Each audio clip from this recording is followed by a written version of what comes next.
அமெரிக்காவுக்கும் ஈரானுக்கும் இடையே ஏற்கனவே மோதல் போக்கு நீடித்து வரும் நிலையில் உங்களால் முடிந்ததை செய்யுங்கள், ஒருபோதும் பேச்சுவார்த்தைக்கு வரமாட்டோம் என்று ஈரான் அதிபர் மசூத் பெஷேஷ்கியான் காட்டமாக தெரிவித்திருப்பது பதற்றத்தை ஏற்படுத்தியுள்ளது.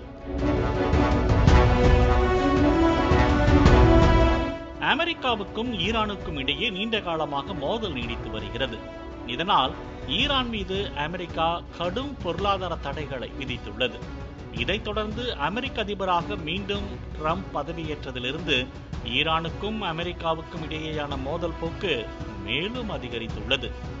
அமெரிக்க அதிபர் தேர்தல் பிரச்சாரத்தின் போது ட்ரம்பை கொல்ல முயன்றதன் பின்னணியில் ஈரானுக்கும் பங்கு உள்ளதாக கூறப்படுகிறது. இதனை அறிந்த ட்ரம்ப், என்னை ஈரான் படுகொலை செய்ய முயன்றால் அந்த நாடு இருக்காது, மொத்தமாக ஈரான் அழிக்கப்படும் என சமீபத்தில் ஈரானுக்கு எதிராக எச்சரிக்கையும் கொடுத்திருந்தார். இப்படியான சூழலில்தான் அணு ஆயுத திட்டம் தொடர்பான புதிய ஒப்பந்தம் குறித்த பேச்சுவார்த்தைக்கு அதிபர் ட்ரம்ப் சார்பில் ஈரானுக்கு அழைப்பு விடுக்கப்பட்டது.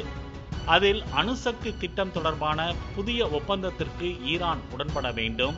இந்த பேச்சுவார்த்தையில் இணையவில்லை என்றால் ஈரான் அணு ஆயுதங்கள் தயாரிப்பதை அமெரிக்கா தடுக்கும் என பகிரங்கமாக எச்சரிக்கை விடுக்கப்பட்டிருந்தது. இதற்கு பதிலளித்த ஈரான் அதிபர் மசூத் பெஷேஷ்கியான், அமெரிக்க உத்தரவுகளை பிறப்பித்து அதன் வழியாக எங்களை மிரட்டுவதை ஒருபோதும் ஏற்றுக்கொள்ள முடியாது. நாங்கள் ஒருபோதும் அமெரிக்காவுடன் பேச்சுவார்த்தைக்கு போக மாட்டேன். அமெரிக்கா விரும்பியதை செய்யட்டும் என பதிலடி கொடுத்துள்ளார். இதன் மூலம் அணு ஆயுதம் தயாரிப்பதில் ஈரான் உறுதியாக இருப்பது மட்டுமின்றி அணு ஆயுதம் தொடர்பாக அமெரிக்காவுடன் பேச்சுவார்த்தைக்கு தயாராக இல்லை என்பதை தெளிவுபடுத்தியுள்ளது. தற்போது உலகில் அணு ஆயுதம் என்பது அமெரிக்கா, ரஷ்யா, பிரிட்டன், சீனா, பிரான்ஸ், இந்தியா, பாகிஸ்தான், இஸ்ரேல் மற்றும் வடகொரியா ஆகிய 9 நாடுகளிடம் மட்டுமே உள்ளது. ஈரானை பொறுத்த மட்டில் அணு ஆயுத பரவல் தடை ஒப்பந்தத்தை ஏற்கனவே ஏற்றுக்கொண்டுள்ளது.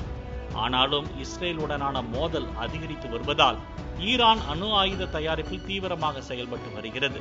இந்த நிலையில் அதனை தடுப்பதற்கான பணியை ட்ரம்ப் தொடங்க அதிக வாய்ப்புள்ளதாகவும், வரும் நாட்களில் ஈரானுக்கு எதிரான நடவடிக்கைகளை அதிபர் ட்ரம்ப் எடுக்கலாம் எனவும் கூறப்படுகிறது.